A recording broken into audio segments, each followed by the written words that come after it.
Y ahora esta tercera semana vamos a agarrar en el libro de Filipenses y vamos a agarrar 3 anclas para este mensaje, 3 pilares para sostener la enseñanza de hoy.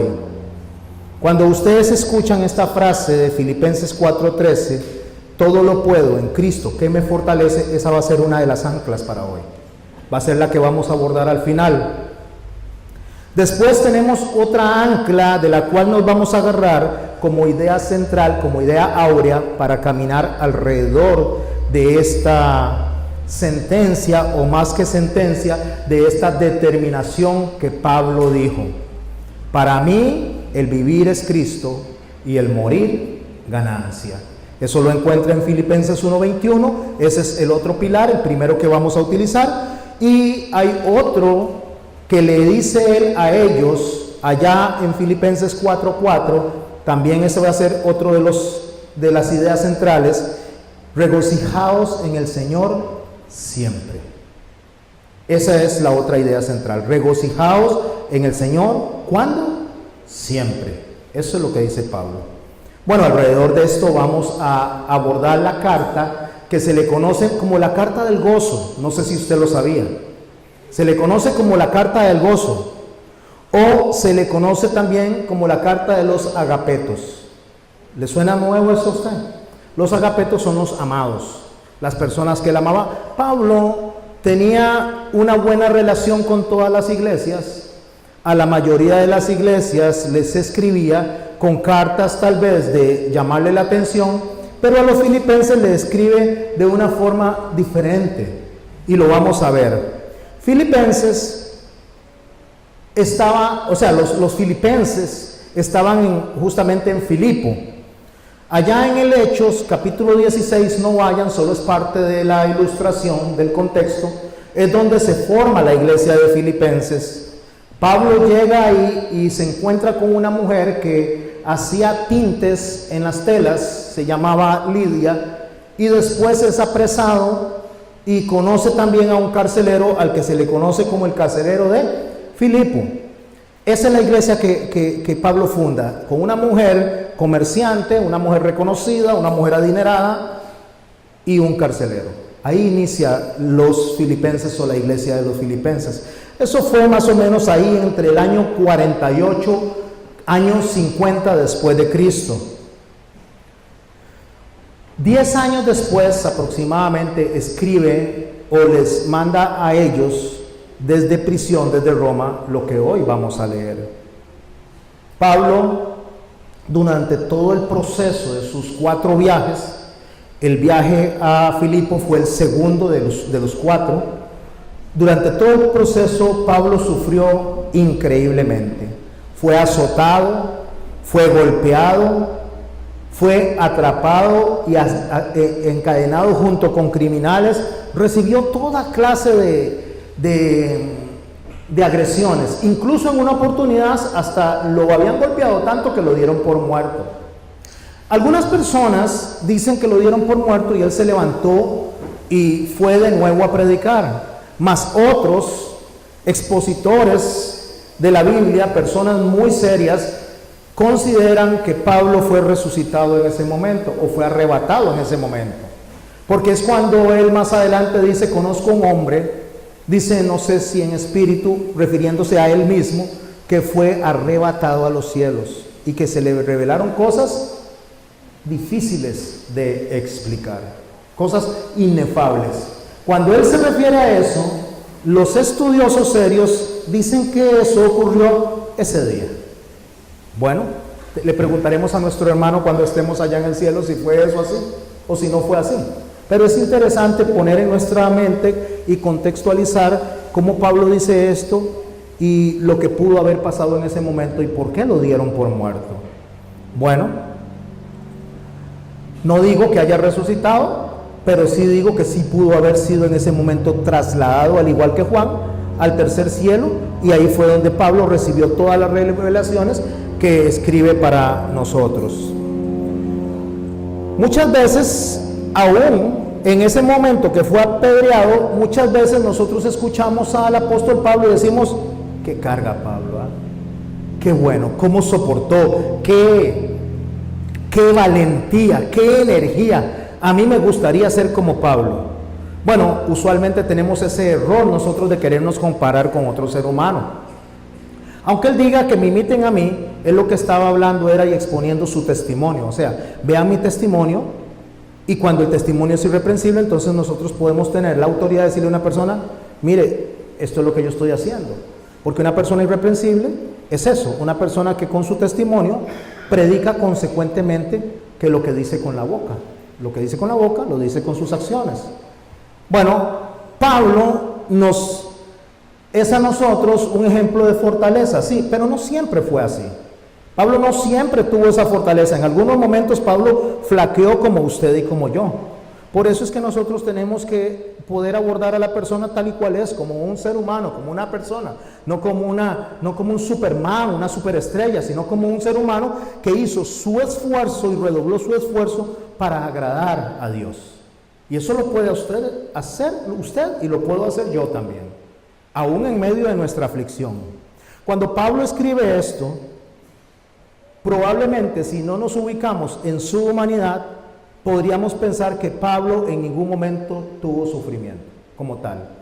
Voy a leerles un texto que está ya en 2 de Corintios, en el capítulo 1, verso 8.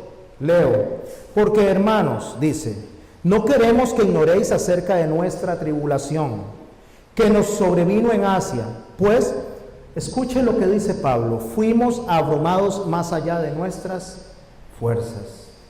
O sea, cuando usted se siente allá, que usted dice, ya no he hecho, ya no sé qué hacer, y viene y se le viene a la mente don Pablo, piense que también él pasó por eso. Cuando a usted se le viene a la mente un profeta como Elías, y usted dice, ya no he hecho, ya no aguanto, no sé qué hacer. Recuerde las palabras de Elías también. ¿Qué dijo él? Estoy triste, dice, estoy triste hasta la muerte. Las mismas palabras que dijo Jesús. Estoy triste. O sea, la tristeza es una licencia que usted se puede dar. Usted puede sentirse triste. Cuando a usted le dicen que por ser cristiano y ser creyente usted no se debe de sentir triste, eso es una falacia, eso es un error. Jesús se sintió triste, Jesús lloró, ¿sabía? Nosotros podemos sentirnos afligidos, pero ¿cómo enfrentar esa aflicción? ¿Sabe cómo enfrentamos la aflicción? Con gozo. Y eso fue lo que le escribió él a los filipenses, a enfrentar con gozo. ¿Cómo? Pero usted no me está diciendo que puedo llorar. Es que el gozo no tiene que ver con mi estado de ánimo. El gozo tiene que ver con una convicción del Espíritu. Yo pregunté en una oportunidad en el chat de la iglesia si es lo mismo o si notan la diferencia entre gozo, entre convicción y capricho. Usted puede hacer algo para Dios por capricho, porque se le mete que lo voy a hacer porque lo voy a hacer, pero no necesariamente porque lo está haciendo por amor a Dios, sino porque me da la gana. O usted puede hacer algo por una convicción de amor. Bueno, resulta que así funciona nuestro corazón en medio de este mundo en el que vivimos. Nosotros podemos servir a Dios por amor en medio de nuestras aflicciones. O nosotros podemos servir a Dios porque aquellos nos caen mal, porque a aquellos les voy a demostrar que yo sí puedo, que yo sí soy bueno. Entonces, al final de cuentas, estoy sirviendo a Dios por una motivación personal. Y me estoy ¿cómo me cuestan las palabras? Idolatrando, gracias. Me estoy idolatrando yo mismo. Cuando yo me siento mejor que las personas que están al frente, yo me estoy idolatrando. Porque yo creo que tengo una posición mejor que Jesús para esas personas. Y eso no es así, porque Pablo nos enseña que veamos a los otros como superiores a nosotros mismos. Eso nos ubica a nosotros delante de Dios. Bueno, el apóstol, hermano, escribe todas estas cosas y cuando él dice que está abrumado más allá de las fuerzas, concluye así: de tal modo que aún perdimos la esperanza de conservar la vida. ¿Puede usted ver en las palabras de Pablo lo que él estaba pasando? ¿Se ha sentido así usted en algún momento? ¿Se ha sentido abrumado? ¿Se ha sentido triste? ¿Se ha sentido que dice, ya no más, ya no puedo más? Ha venido tal vez a la iglesia y tiene incluso hasta que servir o hacer algo y usted dice, Señor, yo voy a ir porque me comprometí, porque no me queda otra. Déjeme decirle que Pablo le entiende muy bien a usted cuando sucede así y me entiende muy bien a mí cuando tiene que hacerlo. Jesús dijo así: si es posible, dice, que pase de mí esta copa, sí es posible. ¿Cuántas veces lo dijo? 3. Sí es posible. Pero concluye él diciendo, mas se haga tu voluntad y no la mía. Hermanos, sentirse afligido y sentirse triste no es pecado. El pecado es cuando usted descarta a Dios, hace a Dios a un lado, cuando Dios le dijo que en medio de esa aflicción está con usted y conmigo. Porque para acercarse a Dios hay que creer que Él le hay. Y si yo me acerco a Dios, me acerco en las buenas y en las malas, en la salud y en la enfermedad, en la escasez y en la abundancia. Eso Pablo lo entendió muy claro. Y por eso le escribe a los de Filipenses, porque Pablo le escribe a estos agapetos, a los amados, les escribe una de las cartas más motivadoras que hay. Y cuando usted escucha esta carta tan motivadora, ¿qué es lo primero que piensa? Pablo debe haber estado seguro llevándosela bienísimo, qué bien que estaba. No, era en su peor momento. De hecho, fue una de las penúltimas o antepenúltima carta antes de escribirle a Timoteo, que ya él sabía que iba a ser sacrificado, antes de despedirse él, porque él sabía que le esperaba. Él fue sacrificado allá entre el año 65 y 67 también. Ya Nerón lo había arrestado en una oportunidad y lo volvió a arrestar, nada más que en ese momento lo mandó a decapitar. Pablo le escribe con esto en la mente, sabiendo todo lo que ha pasado, todo lo que ha vivido. Había estado en prisión en una oportunidad, en una prisión domiciliaria. Muy sencillo estar en una prisión domiciliaria, porque es casa por cárcel básicamente. Cuando usted escucha que a Pablo le mandan dinero para que Pablo afronte los gastos de la prisión, usted tal vez no lo entiende, porque aquí la gente la meten a prisión y es el Estado el que mantiene a los prisioneros. Es el Estado a través de los impuestos el que sostiene todo lo que los prisioneros tienen que comer, tienen que enfrentar. En esos tiempos no, las familias tenían que sostener a los prisioneros. Si no se les daba, se morían de hambre. Entonces, Pablo recibía ofrendas en prisión para poder sostenerse. El Estado no perdía el tiempo alimentando prisioneros. Qué diferente, ¿verdad? ¿Qué es a cómo es ahora? Por eso es que él recibe esa ofrenda de los filipenses y se las agradece. Y le agradece a los hermanos también de Galacia en su oportunidad. Y él agradece cada vez que le hacen ofrendas cuando él está en prisión, porque si no hubiera sido por esas ofrendas se muere de hambre. Cuando él está en la cárcel domiciliaria, él no pasa lo que está pasando en las otras cárceles, que son como unas especies de cisternas. Se le tiraban a ellos en una cisterna y más abajo, en la parte más abajo, era donde caían los muertos. Y más arriba estaban los que iban sobreviviendo. Ahí era donde se ponían en un cepo, donde los brazos y las piernas lo que hacía era que quedaban encadenados y a veces el excremento de otros prisioneros le caían a ellos. Los orines de otros prisioneros le caían a ellos. Era algo que no estaba en un 5 estrellas, era horrible. Pablo escribe bajo esas circunstancias, ¿sabía? Pablo no la está pasando bien. Pablo la está pasando muy mal. Así que nosotros tenemos que tener el concepto correcto de lo que es eso y de lo que son las prisiones de hoy en día. Las prisiones de hoy en día son feas, horribles, pero esas eran súper horribles. Como diría una amiga mía, horrible, ¿verdad? Así eran las prisiones, era algo inimaginable para nosotros. Las prisiones de hoy en día son hoteles de lujo al tiempo de ese. Bueno, Pablo está bajo esas circunstancias. Y empezamos en Filipenses en el capítulo 1 con todo eso que les dije en la mente. Pablo inicia diciendo, doy gracias a mi Dios. Escuche cómo escribe Pablo en esa aflicción, en medio de cómo él de lo que él está viviendo. Doy gracias, ¿qué? A mi Dios. Primero inicia agradeciendo. ¿Se levantó usted hoy con algún problema, con alguna necesidad, con alguna aflicción? ¿Viene aquí hoy usted buscando una palabra de consuelo de parte de Dios para su vida? ¿Cómo se levantó? Doy gracias a Dios. Le dio gracias a Dios de primero apenas se levantó. Le dijo, Señor, gracias. Gracias. Tengo todos estos problemas, pero todavía tengo vida para sacarlos adelante. Doy gracias a Dios siempre que me acuerdo de vosotros, le dice. Siempre en todas mis oraciones, rogando con gozo por todos vosotros. Imagínense, ellos estaban en Filipo, en sus casas, y él está en la cárcel. Y él se goza por ellos, se goza cada vez que se acuerda de ellos. ¿Cómo oraría usted y cómo oraría yo si nos acordamos de alguien que le está pasando muy bien y yo la estoy pasando muy mal? Y especialmente si aquellas personas no se están portando muy bien. ¿Cómo oraríamos? Señor, pero ¿por qué a él le va tan bien y a mí no? ¿No es esa a veces la oración que tenemos nosotros en el frente de nosotros? ¿No es una oración más que de gratitud, de amor y de exaltación a Dios? ¿Una oración de reclamo? ¿Una oración comparándome yo con las otras personas a las que le va mucho mejor? Cuando Salomón dice que nosotros no deberíamos de estar envidiando lo que aquellas personas hacen. ¿Por qué? Porque todo eso es temporal. Nosotros debemos de poner los pies en la tierra y analizar que nosotros aquí estamos en tránsito. Eso es lo único que nos puede sostener a nosotros, saber que todo esto es temporal. Estás enfermo, es temporal, se va a acabar. Lo más grave que le puede pasar a una persona que es enferma, morirse. Y si se muere en Cristo, ¿qué fue lo que dijo Pablo? El morir es ganancia. Él estaba muy claro en ese tránsito. Por eso es que Pedro dice que la muerte de los santos, ¿qué es? ¿Qué es la muerte de los santos para Dios? Agradable. Escucha esa palabra, agradable.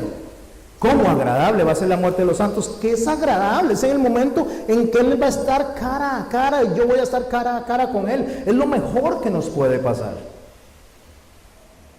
Pablo continúa en su carta diciendo: doy gracias a Dios, rogando con gozo por todos vosotros. Verso 5, por vuestra comunión. ¿Qué es lo que Pablo está abordando primeramente desde que comienza a escribir a los filipenses? La comunión, la forma en que se relacionan los unos con los otros. ¿Cómo agradamos a Dios? ¿Cómo glorificamos a Dios? ¿Cómo bendecimos el nombre de Dios? ¿Cómo exaltamos el nombre de Dios? ¿Cómo santificamos a Dios nosotros? ¿Cómo nos conducimos entre nosotros? Así es. Eso es lo que a Dios le agrada. Usted sabía que la misión que Dios nos dejó es esa, que seamos uno, como Él y el Padre son uno, y le dedica casi todo el capítulo 17, esa oración, al deseo que tenía Jesús de que usted y yo seamos uno. Y cada vez que usted y yo murmuramos, nos comportamos en división, estamos más cerca del demonio que de Dios, porque ese es el demonio, el divisor. Cada vez que nosotros vemos a nuestros hermanos con malos ojos, aunque sea dentro de nuestro corazón, estamos desagradando a Dios. Por eso es que Él dice que esto no es algo que nace de usted y de mí. Piense, ¿hay algún hermano aquí en la iglesia que a usted como que no le calce dentro de lo que usted piensa, como que no le causa tanta simpatía, tanto aplauso como le causa a otro? Hay otros que sí, que usted se alegra y usted dice: wow, venga mi hermano, lo abraza y quiere quedar abrazado como 2 horas y media con ese. Mientras que hay otro que lo abraza y usted quiere, como que se quiere soltar, así, no lo manifiesta, pero usted siente eso aquí, como esa incomodidad. O sea, este no me es tan simpático, no lo dice, pero se siente. Usted lo puede sentir en el abrazo, es muy fácil sentirlo, eso no se puede esconder. Por eso es que no es algo que nazca en usted y en mí, ¿sabía? Por eso es que Pablo dice que estando persuadido de esto, el que comenzó en vosotros la buena obra, dice, la perfeccionará hasta el día de Jesucristo. ¿Cuándo es el día de Jesucristo? Cuando el Señor venga. Entonces, usted y yo estamos en un proceso de formación hasta que venga Jesús o nos lleve. O sea, lo veamos a Él en los cielos venir o nos muramos, una de esas dos. Así que si usted se siente mal, si usted se siente incómodo, si habló más de la cuenta esta mañana, si habló más de la cuenta ayer, si dijo cosas que no tenía que decir, si habló de personas que no estaban presentes para que se defendieran, recuerde que estamos en un proceso de formación. ¿Qué tenemos que hacer? Ir a los pies de Cristo y decir: perdón, Señor, me arrepiento, sé que eso que no te agrada a ti. ¿Hay alguien aquí que no murmure del hermano? Yo creo que no. Yo creo que la mayoría de las personas que estamos aquí, a veces y muchas veces, abrimos la boca más de la cuenta. A veces no somos prudentes a la hora de abrir la boca y tal vez estamos solo con los más cercanos, ¿sabía? Pero no nos acordamos que hay uno más cercano que los cercanos.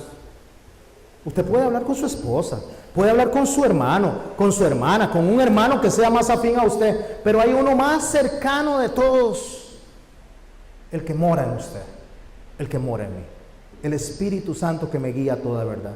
Y ese es el Espíritu Santo que me dice, así no me gusta, así no me gusta. Pero es que el hermano le hizo algo incorrecto. Sí, está bien, pero vaya y dígaselo al hermano. Busque al hermano y siéntese y dígale, mira, mi hermano, esto me lastimó, esto me molesta, esto no me agrada. Pero diciéndoselo a otras personas no resuelve nada.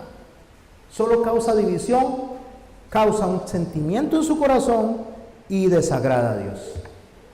Por eso es que Pablo le dice que está persuadido de eso, del que comenzó la buena obra, la perfeccionará hasta el día de Jesucristo. ¿Quién es el único que puede hacer que usted y yo nos conduzcamos de la forma correcta? Jesús. Solo Él. Y si no tenemos intimidad con Jesús, ¿cómo vamos a aprender de Él? Y intimidad no es hablar de Jesús, ¿sabía? Es vivir a Jesús. Es tener a Jesús en todo mi ser. Hacíamos en Formadores, revisamos 12 puntos de lo que es un discípulo. Y si usted no tiene esos puntos, usted no es discípulo de Jesús. Así de fácil. Si no tengo estos puntos, no soy discípulo de Jesús. Quiero rescatar uno. Decía que uno es que quien es discípulo de Jesús obedece sus mandamientos al pie de la letra. Si yo obedezco los mandamientos del Señor al pie de la letra, implicaría que lo que Él dijo cuando Él expresó esto, el que me ama a mí, ¿qué hace? Obedece mis mandamientos. ¿Y cuáles son los mandamientos del Señor? El Señor lo resumió sencillo, no se complicó. No es como usted y yo que nos empezamos a estudiar desde el principio hasta el fin para buscar todos los mandamientos y cómo podemos funcionar. Amar a Dios por sobre todas las cosas, primero. El segundo, al prójimo como a mí mismo. Y ahí se acabó. ¿Cómo se acabó? De ahí se cuelgan todos los demás. De ahí penden todos los demás. Haga esas dos cosas y estarás cumpliendo todos los mandamientos. Si usted ama a Dios y sabe que no le agrada que hablemos de los hermanos, no lo va a hacer. Si yo agrado a Dios y sabe que a Dios no le gusta que yo murmure, que yo sea chismoso, no lo voy a hacer. Y por consecuencia, si yo amo a mi hermano, no voy a chismorrear de mi hermano. Recuerde, no significa que usted no diga esto no me gusta. No significa que usted diga esto no diga esto me lastimó. Significa que se lo diga a la persona que le ofendió. Que se lo diga a la persona que le está afectando su corazón, no a un tercero. Porque ni resuelve y depositó en el corazón del tercero mucho dolor. Pablo continúa en el capítulo 1, ahora vamos a ir al verso 12 de Filipenses. Continúa así: quiero que sepáis, hermanos, las cosas que me han sucedido, dice, han redundado más para bien, para el progreso del Evangelio. Verso 12. ¿Qué es lo que Pablo está reconociendo? Que todo lo que le está pasando a él, todo lo que él está viviendo, en medio de lo que está viviendo, si fuera Daniel en medio de Babilonia, Pablo en Roma y nosotros en Costa Rica, todo lo que le pasa a Pablo, dice, es para bien, para el progreso del Evangelio. Es el mismo que escribió: todas las cosas nos ayudan para bien a los que amamos a Dios. Ahora usted comprende por qué Pablo escribe con tanta autoridad. Aun cuando mi hermano me hace algo que me ofende, ¿usted sabe que eso me ayuda para bien? ¿Cómo me ayuda para bien? Pero ¿cómo voy a sentir que dijo semejante cosa? Me ayuda para bien porque me enseña quién soy yo a la hora de reaccionar. Aquí lo importante no es el que me agredió, lo importante es cómo reacciono yo. Porque al fin de cuentas, quien tiene que agradar a Dios, ¿quién es? Yo. El otro dará cuenta de él. Cuando a mí se me sale la piedra, cuando a mí se me salen palabras inapropiadas, cuando yo hablo más de la cuenta, cuando mi lengüita empieza a usar más palabras de las necesarias, yo empiezo a ver quién soy yo. ¿Sabe cómo lo dijo Jesús? Lo dijo Jesús, que del corazón sale todo eso. Cuando yo hablo es porque está en el corazón. Si no, no lo hablaría. Cuando yo reacciono de esa forma es porque mi corazón tiene un problema. Y cuando yo logro identificar el problema en mi corazón, me acerco a Cristo y le digo a Cristo: Señor, ayúdame. Ayúdame a ser como tú. Pero oiga, eso implica dolor, ¿sabía? Hacer como tú. Señor, ayúdame a ser como tú. ¿Cómo fue él? ¿Qué hizo él? Cuando lo maldecían, bendecía. ¿Y por qué yo le digo que implica más dolor? Porque cuando usted le dice a que Jesús que quiere ser como él, le va a poner más posibilidades de aprender a ser como él. Entonces probablemente se levanten más personas contra usted hasta que sea como él. Cuando usted le pide paciencia a Dios, ¿sabe qué le va a dar? Tranquilidad. No le va a dar más necesidades para que aprenda a tener paciencia. Es un ejercicio. El que comenzó la va a ir perfeccionando y la va a terminar cuando él venga. De tal manera, dice, verso 13, mis prisiones, escuche, mis prisiones se han hecho patentes en Cristo en todo el pretorio y todos los demás. ¿Sabe cómo agarraban a Pablo? Habían vigilias. Las de la noche se dividían cada 4 horas. Así es, ¿verdad? De las 6 a las 9, no son 3 horas, cada 3 horas, 4 vigilias de 3 horas. De las 9 a las 12, de las 12 a las 3, de las 3 a las 6. Esas eran las vigilias, 4 vigilias. Y durante el día se dividían los horarios para poder orar. Bueno, para que Pablo estuviera vigilado durante esas vigilias, lo que hacían para que no se escapara, porque no es prisiones así como las que conocemos nosotros, es que le encadenaban un pretoriano a la par a él. ¿Saben qué es un pretoriano? Un soldado del César. Un pretoriano es un soldado que cuida al César. O sea, del más alto rango. Se lo encadenaban a él durante las vigilias. Y cada vez que cambiaban la vigilia, cambiaban el soldado. El prisionero era el mismo, sí. El prisionero no cambiaba. Pero cada vez que le ponían a Pablo un prisionero a la par, adivine de qué hablaba Pablo. Viera qué fatal está esto en Costa Rica. No, hasta la bandera multicolor la subieron en la... No hablaba de eso. Viera pretoriano, viera qué cosa tan terrible. Allá en Filipenses, Evodia y Cindy que están peleando, es una peleadera que se tienen. No hablaba de eso tampoco. ¿Sabe qué hablaba Pablo? Predicaba a Jesucristo el crucificado. Eso era lo que hablaba Pablo. Y como aprovechaba esas 3 horas para hablar de Jesucristo el crucificado, ¿sabe qué le pasaba al pretoriano? Se convertía. Se hacía creyente, seguía trabajando ahí porque ese es su trabajo y sirve a ese rey. Pero cada vez que le ponían un soldado a la par a Pablo, era un hermano más, un santo más. Y escuche lo que dice Pablo: mis prisiones se han hecho patentes en Cristo en todo el pretorio. ¿Lo entiende ahora? Entre más enemigos le ponían a la par, más enemigos se convertían. Así debería ser nosotros. Entre más nos agreden, más deberíamos ser luz, luminaria para la otra persona. Deberíamos ser ejemplo. Cuando nos hacen mala cara, saludemos.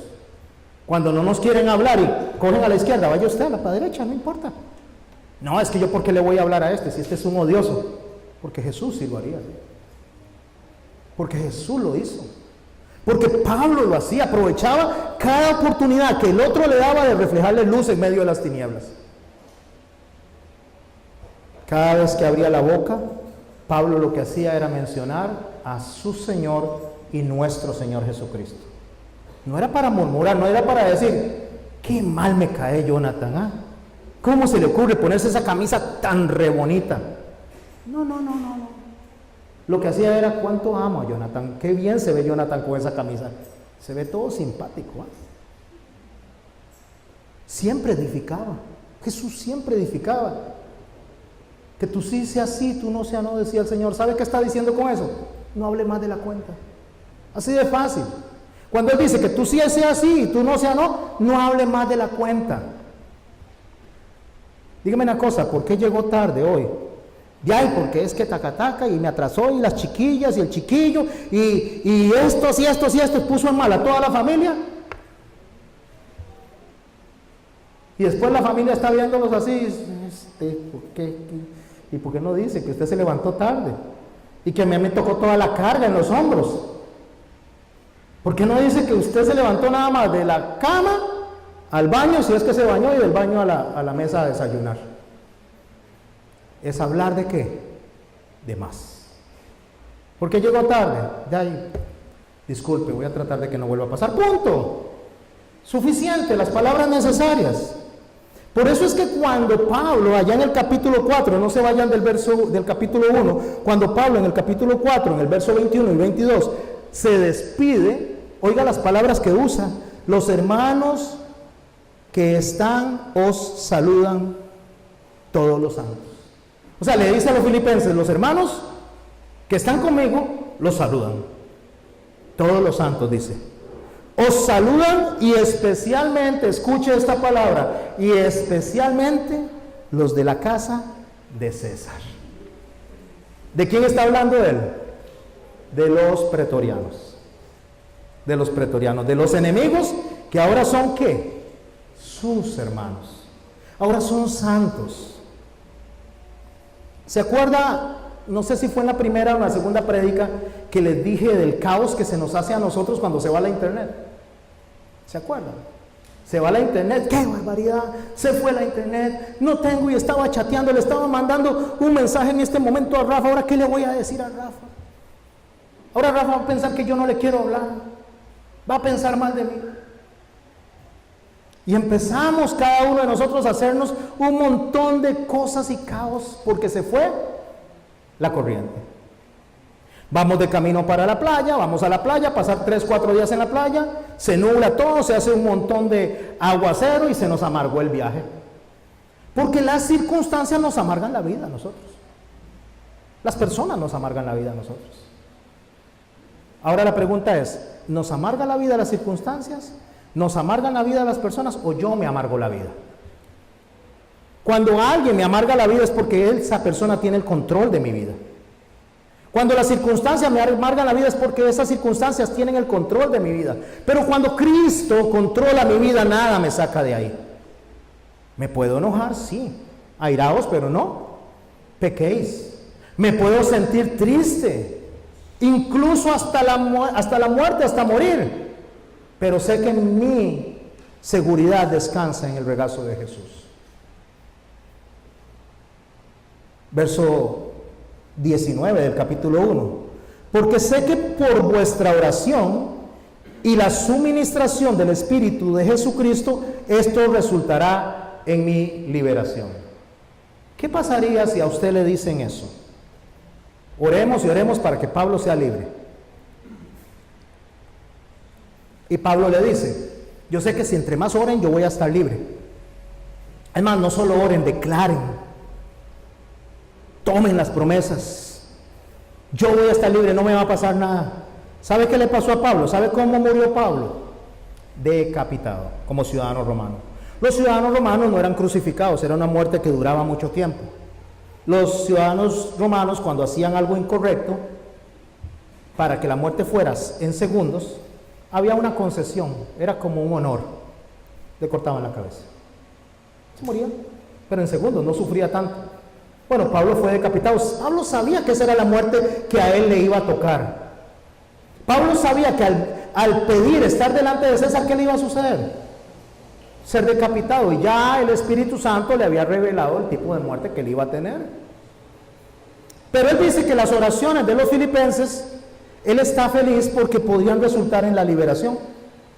Y dice el verso 20: conforme a mi anhelo y esperanza de que en nada seré avergonzado. Hasta aquí usted y yo podríamos interpretar que Pablo está creyendo en la declaración o en el poder positivo de lo que yo voy a decir, sin confiar en lo que Dios dice que es mi vida, en lo que Dios determina que es mi vida. Hasta aquí podríamos nosotros pensar y hacernos ideas humanas de lo que podría resultar en Pablo entre más oremos. Y no es que no oremos, sí oramos, pero recuerde que tenemos que orar como Jesús oraba. Que se haga ¿qué? Tu voluntad y no la mía.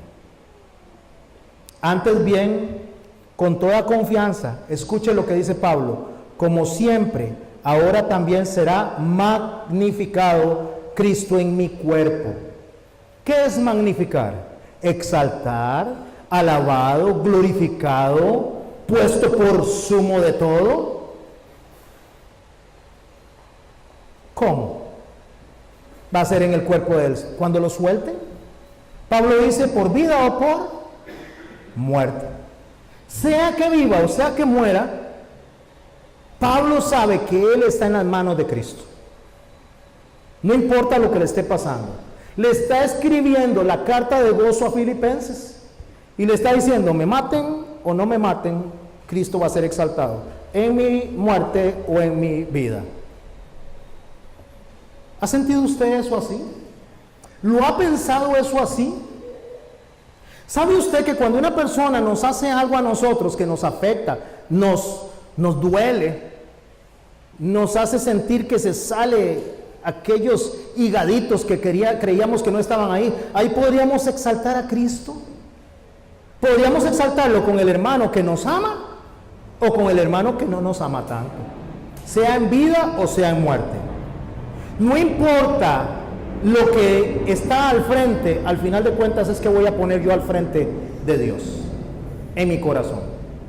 Ahí es donde yo debo de recapacitar, sea en vida o sea en muerte. Y ahí viene nuestra frase, nuestra ancla, porque para mí el vivir es Cristo y el morir es ganancia.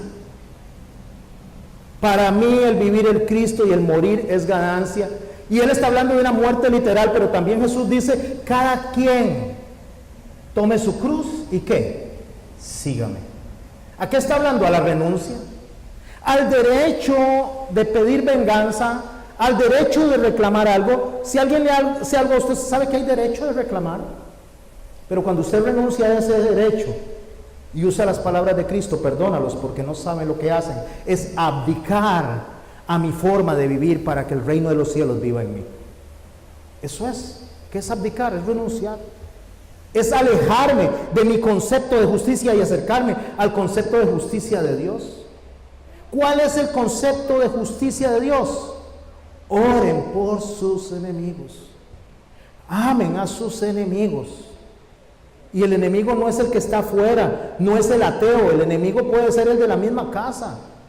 ¿O no le dan ganas a usted a veces de agarrar del pescuezo a su esposo y colgarlo en el árbol más alto que esté cerca? ¿Ah? ¿O no le dan ganas de agarrar del pescuezo a su esposa y colgarlo del más alto árbol en algún momento? O a los huilas, ¿ah? Agarrarlos y echarlos en una caja y sellarla y no me hable más durante el resto del día. No dan ganas de eso. Abdique a eso. Señor, usted sabe lo que estoy sintiendo, Señor. Tengo ganas de sacarlo, ahorcarlo y ahorcarlo y ahorcarlo, pero no lo voy a hacer porque te amo. Ayuda, trabaja en mi corazón. Apúrese, ya tenemos que irnos, no está viendo a qué horas comienza el pastor, ese sí es necio de que a las 10 en punto hay que estar ahí. No piensa en el pastor, piensa en Jesús, lo que está viendo en ese corazón cuando se está comportando así. Venimos a alabar a Dios, a levantar manos, pero ya venimos con el hígado que nos sale por todo y tenemos que ir a comprar unas salandrios y todo nos sale aquí por la garganta, y cuando cantamos nos salen así los pedazos de bilis. ¿Por qué? Qué asco, dice Andrea. ¿Por qué? Porque ya nos dispusimos a eso. Ya dispusimos nuestro corazón al enemigo. Y venimos a cantar y adorar ya con un corazón indispuesto. Porque cuando me levanté, no le di gracias a Dios, no puse Señor, guíame, ayúdame, guarda mi corazón para poder ir adelante de ti. No, ve a la hora que es, ve a la hora que me está levantando, qué barbaridad, ¿por qué no me despertó? Como si uno tuviera la obligación de despertar a los demás, ¿verdad? ¿Cuándo ha visto usted? Ahora resulta que usted es culpable de porque el otro se levanta tarde. Qué horror. Compren. Hay unas cositas así que son como una ruedita, es una cajita, tiene unas flechitas y tiene arriba una campanita que es cling, cling, cling, cling, cling. Cómprese uno de esos, o 2 o 3. Eso sirve, ¿sabía? Eso funciona. Bueno, seguimos. Porque para mí el vivir es Cristo, ¿y qué? El morir es ganancia. ¿Por qué morir es ganancia? Pregúntese, ¿por qué para Pablo el morir era ganancia? Bueno, por unas sencillas o grandiosas razones. Porque alcanza la perfección. Ya no estamos en Babilonia. Ya no tiene usted que ver a los chiquillos para echarlos entre una caja ni colgar a nadie en el árbol. Ya va a estar en un ambiente diferente, en un ambiente de perfección. Va a tener libertad porque ya no va a luchar contra esos sentimientos, contra esas emociones. Va a tener descanso, ¿sabía? Porque ya frente al Señor Jesús, ¿qué dijo el Señor Jesús? Ahí ya no habrá, ¿qué?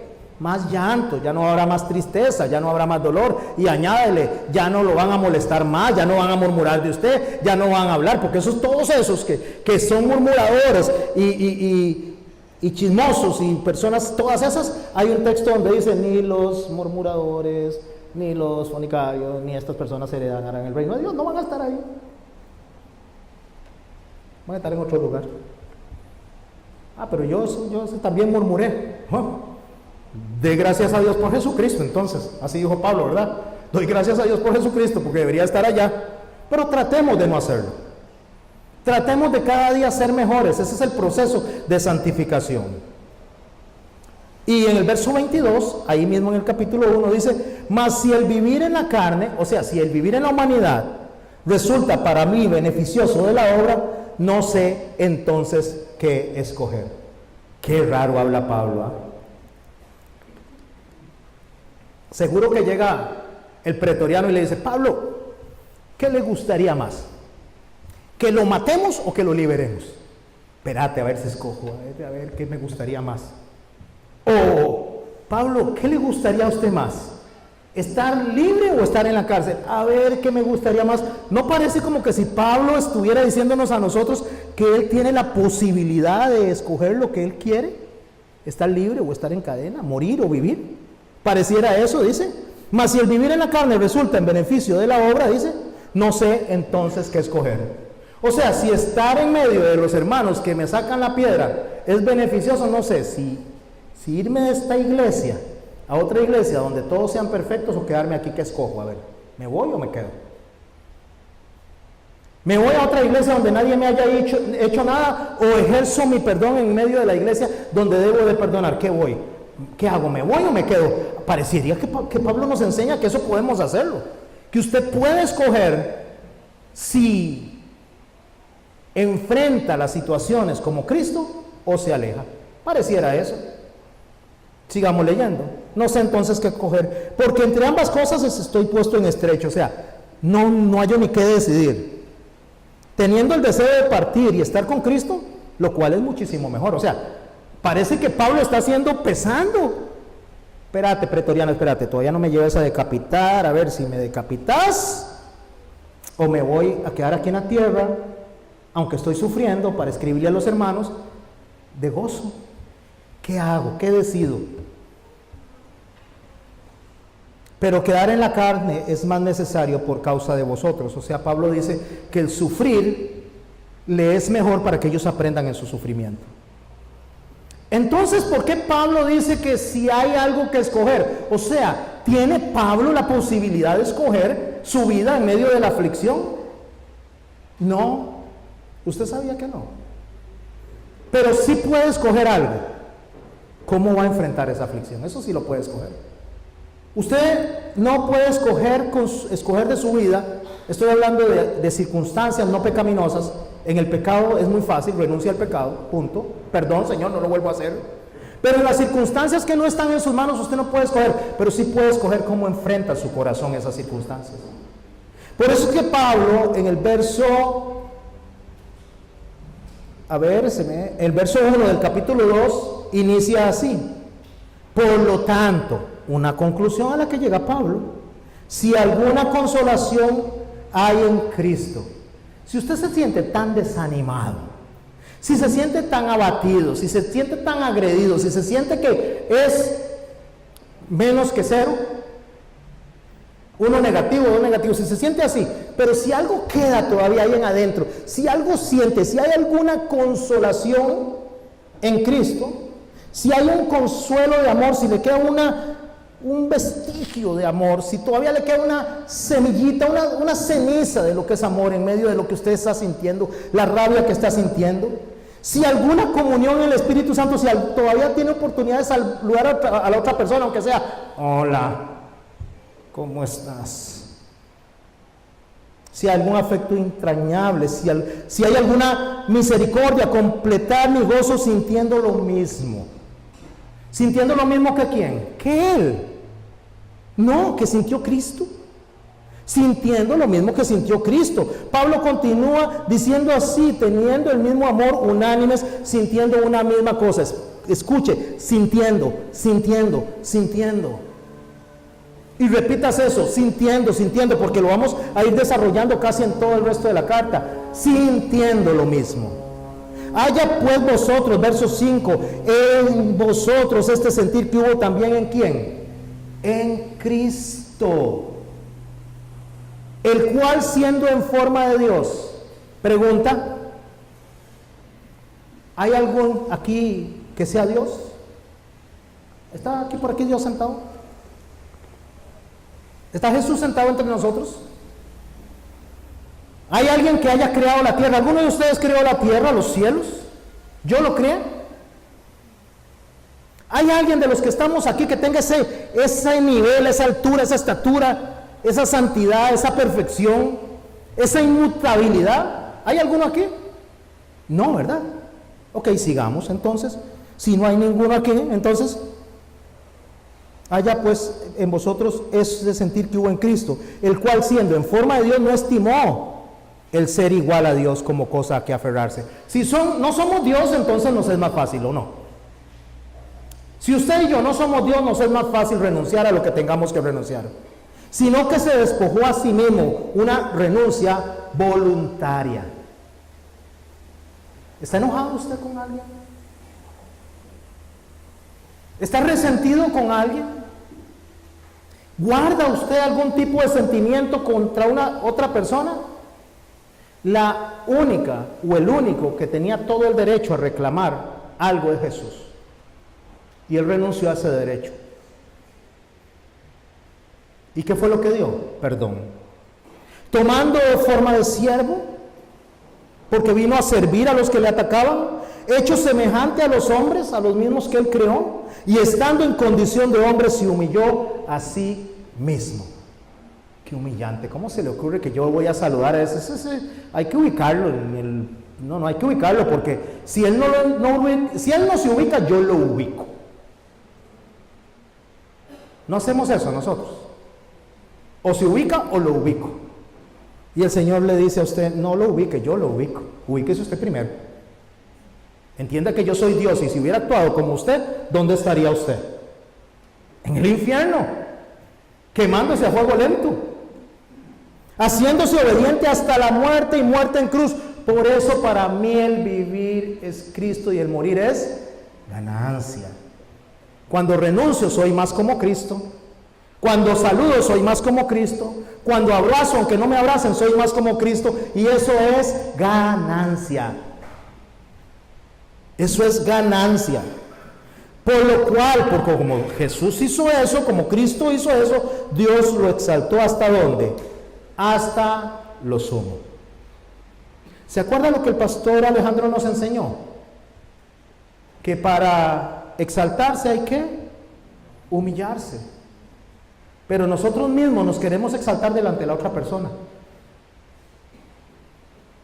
Usted no me habla, René, pues no le hablo. Hasta que me hable. Usted no me hable, René. No me hable, no me dirija la palabra. Aquí estoy esperando a que me hable. ¿Me vas a hablar? Me estoy exaltando, me siento mejor que Él. ¿O no?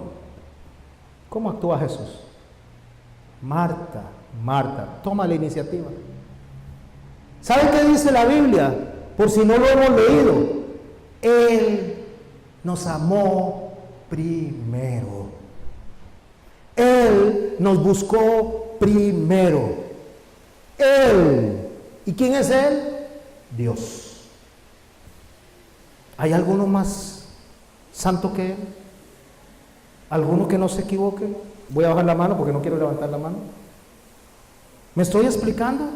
¿Quiénes somos nosotros para ser mejor que el Señor o creernos con más autoridad que Dios en nuestra conducta? Por eso es que cuando Pablo aborda el verso 12, ahora ustedes van a entender lo que él dice aquí. Por tanto, amados míos, agapeos. Por tanto, agapeos del llamado de Cristo. Por tanto, amados del llamado de Cristo. Por tanto, niños, jóvenes. Por tanto, adultos. Por tanto, jóvenes aún como yo. Por tanto, hermanos, a cada uno de los que están acá, por tanto, como siempre habéis obedecido, no como en mi presencia solamente, sino mucho más ahora, en mi ausencia, ocupados de vuestra salvación con temor y temblor. ¿Qué es ocuparse de la salvación con temor y temblor? Hacer lo que venimos aprendiendo hasta ahorita. Ocuparse de la salvación es ser como Cristo, comportarnos como Cristo, responder como Cristo, amar como Cristo, perdonar como Cristo, pasar por alto la ofensa como Cristo, que cuando le maldecían bendecía, que amó primero, que dio el primer paso. Eso es ocuparse de la salvación. Ocuparse de la salvación no es que usted agarre y se siente y en un trance ahí no haga nada, no digo ni malas palabras ni nada. No, podría ser que usted y yo cumplamos al pie de la letra la ley, pero si fallamos en los 2 primeros mandamientos, todo se acabó.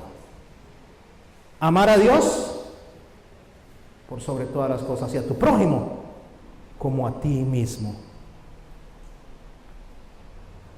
¿Por qué yo me debo de ocupar de mi salvación en temor y temblor? Porque Dios es el que en vosotros produce así el querer como el hacer.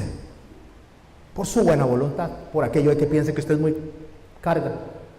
Dios hace eso en usted y en mí. Si usted no es capaz de saludar al que no le saluda, si usted y yo no somos capaces de amar al que no nos ama, si usted y yo no somos capaces de perdonar al que no nos perdona, pregúntese entonces dónde está la voluntad de Dios en usted y en mí. Pregúntese. ¿Por qué dice que es lo que no es? Porque si Dios dice que somos así, conforme a su voluntad, porque Él lo depositó en nosotros a través del Espíritu Santo, entonces o soy o no soy. Pero no soy a medias. ¿Quién soy yo para sentirme más que Dios? Cuando Él fue el que vino a nosotros y nosotros no a Él. Tan alto como está el cielo, tan alto como está el trono de Dios, así no nos hubiéramos acercado a nosotros. Imposible, estábamos más cerca del infierno. Pero Él decidió tomar todo ese trayecto, renunciar a lo que renunció y venir hasta donde nosotros para que usted y yo aprendamos cómo funciona en el reino de los cielos. Ah, sí, pero nosotros decimos: Señor, vénganos tu reino, que se haga aquí en la tierra como se hace en los cielos. ¡Qué falsos! Porque a la primera que nos hacen, ya no aguantamos. O nos vamos o no nos hablamos.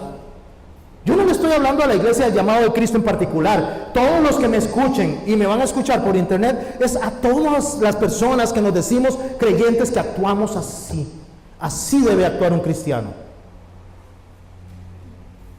Verso 14, haced todo sin murmuraciones ni contiendas, peleas. Hagan todo sin murmuración ni contiendas, sin pelear, para que seáis que irreprensibles. Para que seáis irreprensibles y sencillos, hijos de Dios sin mancha en medio de una generación maligna y perversa. ¿Sabe lo que Pablo está diciendo? ¿Sabe qué es irreprensible en ese contexto? Tener credibilidad, eso es. Para que esa generación mala y perversa crea que yo soy lo que digo ser. Pero cuando yo me voy a esa generación mala y perversa y me reúno con ellos y me siento, vieras, es que ya René ya no lo soporto. ¿Quién es René? Un hermano de la iglesia. Y no sé, no me cae nada bien. ¿Qué está diciendo esa generación perversa? Mejor yo no voy a esa iglesia, porque mira, si entre ellos mismos no se soportan, si entre ellos mismos no son lo que dicen ser, Me estoy explicando, mis hermanos, ese es el testimonio. Él dice que seáis irreprensibles es que tengamos credibilidad. Si una persona llega y le dice a usted, es que Jonathan, no me hable de Jonathan, si tiene algo que resolver con Jonathan, vaya, resuélvalo con él. Pero no me hable de Jonathan. ¿Pero qué hacemos nosotros? Se suelta la lengua. Y empezamos a esa generación perversa a darle herramientas para que ellos no quieran ser como Cristo, porque si estos son como Cristo, yo no quiero ser así.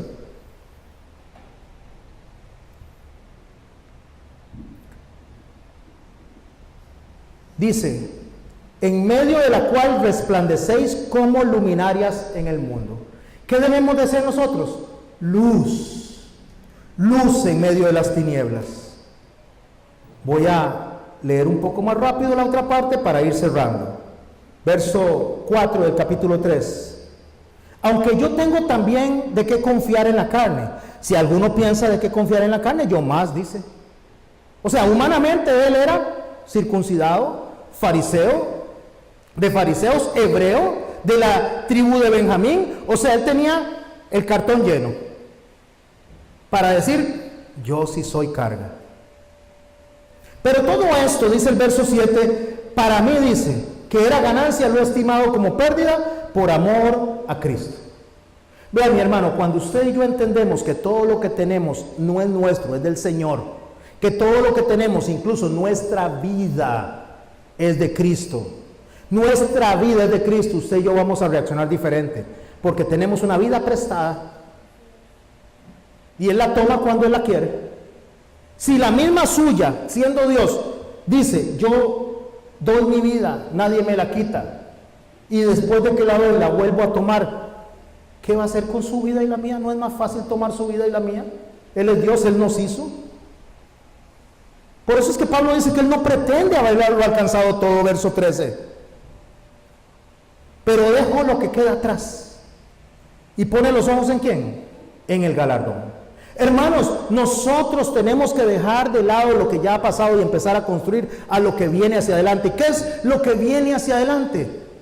Yo espero ver el sol, el cielo abriéndose desde el oriente hasta el occidente y ver a Jesús pronto. Y si no, si Él me lleva, eso es lo que yo espero, esa es mi esperanza. Y debe ser la esperanza de todos, fijándonos siempre lo que está adelante. Por eso es que en el capítulo 4, Él dice en el verso 1, así que hermanos míos, amados, deseados, agapeos, gozo y corona mía, estad firmes en el Señor, amados, dice. Ruego a Olia y a Sintique que sean de un mismo sentir en el Señor, o sea, no peleen. Todo alrededor de eso, no peleen. No discutan, eso no es lo que el Señor quiere. No quiere divisiones, las divisiones son el apellido del diablo. Yo no quiero llamarme José Antonio Garmendia Diablo, o José Antonio Diablo. Ese no es el apellido que deberíamos tener. Diablo es división, ¿sabían? ¿Cuál es su apellido? Piense, ¿cuál es su apellido? ¿División o unión? ¿Cuál es la misión que Dios quiere que tengamos? Unión. Por nada estéis afanosos, sino que sean bien conocidas vuestras peticiones. Verso 6 del capítulo 4, delante de Dios en toda oración ruego. ¿Cuáles peticiones? Todo lo que venimos escuchando hasta ahora. Yo debo de pedir para que el Señor me dé la fortaleza de conducirme con mis hermanos como Él quiere que me conduzca. Para que en medio de la aflicción mi gozo, que no necesariamente no enojarme, que no necesariamente no estar triste, mi gozo, que es la confianza de que Dios es el que juzga todas las cosas y que Él va a hacer conforme a su voluntad, mi gozo descanse en mí. ¿Y cómo le llama Dios a ese gozo? ¿Cómo le llama Jesús a ese gozo? Mi paz os dejo, mi paz os doy, no como el mundo la da, sino como yo la doy. El mundo piensa que desquitarse y sacarse el clavo, eso es tener paz. Por eso es que en el verso 7, Pablo en el capítulo 4 dice, y la paz de Dios que sobrepasa todo entendimiento. ¿Cómo es posible que le hicieron eso y este hombre ame a esa persona? ¿Cómo es posible que esta persona es tan patán y esta persona se conduce con tanto amor con esa persona? Y la paz de Dios que sobrepasa todo entendimiento guardará vuestros corazones y vuestros ¿qué? Pensamientos en Cristo Jesús. O sea, lo que siento y lo que pienso. Por los demás hermanos dice, en todo lo verdadero, en lo honesto, lo justo, lo puro, amable, bueno, si hay virtud, si hay alabanza, en esto pensad. Lo que aprendisteis y recibisteis y oísteis, esto haced, que el Dios de paz, dice, estará ¿qué? En vosotros. De la manera, dice el verso 10, de gran manera me gocé en el Señor, de que ya al fin habéis revivido vuestro cuidado de mí, porque os faltaba ¿qué? Oportunidad. ¿Sabe que cada vez que alguien nos hace algo malo a nosotros es una oportunidad? ¿Alguien le hizo enojar esta semana a usted? No levante la mano, pero ¿alguien le hizo enojar esta semana a usted? Tenía una oportunidad de mostrar a Cristo. ¿Alguien le hizo una injusticia a usted? Tenía la oportunidad de mostrar a Cristo.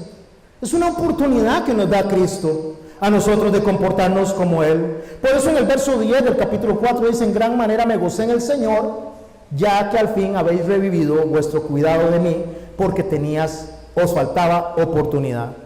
He aprendido a contentarme cualquier cosa que sea mi situación. Sé vivir humildemente y sé tener abundancia. En todo esto he sido ¿qué? He enseñado. ¿Nacemos con eso? No, lo aprendemos. ¿Aprende usted a saludar cuando no le saludan? ¿Verdad que sí? No nacemos con eso, nacemos con yo. ¿Por qué me tengo que rebajar? ¿Y qué hizo Dios? Se humilló a sí mismo. ¿Por qué tengo que hacer esto para esa persona si esa persona no lo hace para mí? El Señor dice que lo haga usted porque usted debe de dar el primer paso como Él lo dio. ¿Eso es ser luz? Pero es que eso es demasiado alcahueta, eso es demasiado... Es que ese es el carácter de Dios, mi hermano. Ese es el carácter de Dios. Por eso es que no es su carácter. Por eso es que usted y yo no lo podemos hacer. Por eso es que cerramos diciendo el verso 13 del capítulo 4, todo lo puedo en Cristo que me fortalece. ¿Ahora entiende lo que puede hacer en Cristo que le fortalece? No es una operación a corazón abierto, usted no es doctor, se va a morir el tipo. No es levantar un furgón en los hombros, no, es amar cuando no es amado. Es responder con luz cuando le dan tinieblas. Es gozarse en medio de la aflicción. Es estar en los momentos más difíciles y pegado a un soldado y convertir a ese soldado como la forma en que yo hablo. Eso es poder hacer todo en Cristo que me fortalece. Vamos a escuchar un canto y cierro con este verso. Romanos 14, 7. Y cuando usted escuche ese canto, por favor medite en su corazón. Pablo, el mismo que le escribió a los filipenses, dice eso en Romanos 14, 7. Porque ninguno de nosotros vive para sí. Usted no es suyo, yo no soy mío. Ninguno de nosotros vive para sí y ninguno muere para sí. Pues si vivimos para el Señor, vivimos. Y si morimos para el Señor, ¿qué? Morimos. Así pues, sea que vivamos o sea que muramos, del Señor somos. Escuche este canto de fondo. Escuche y póngale atención.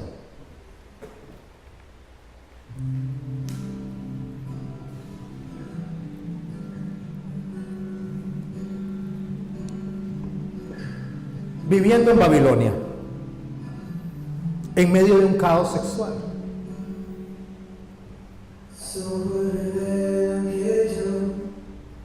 ¿Qué hay en el corazón?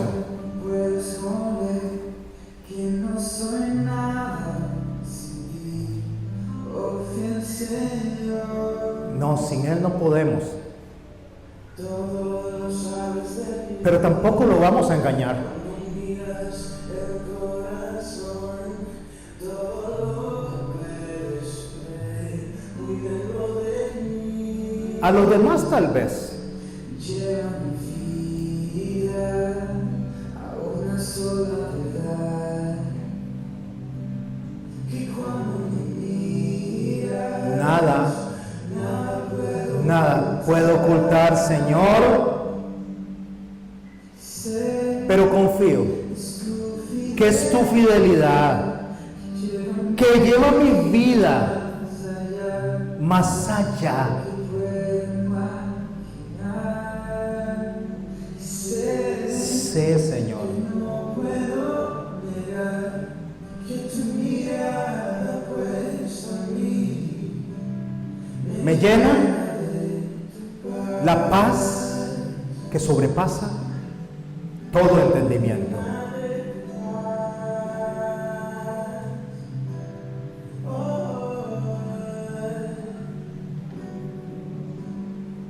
Dios del pacto, guardas tus promesas, cumples tu palabra, que guías mi destino. Dios del pacto, confío en tus promesas, descanso en tu palabra, por tu gracia estoy. Por tu gracia estoy aquí. Por tu gracia. Y eso hace que yo sepa que la fidelidad del Señor, la que puede llevarme en medio de este transitar. Que no puedo negar que tu mirada puesta en mí me llena de tu paz, que tu mirada puesta en mí me llena de tu paz. Cantemos juntos esta última frase. Cantemos juntos esta última prosa. Mi corazón se llena de emoción, porque Él es grande.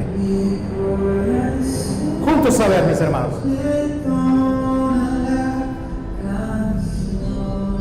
Cuán grande es Él. Cuán grande no somos nosotros.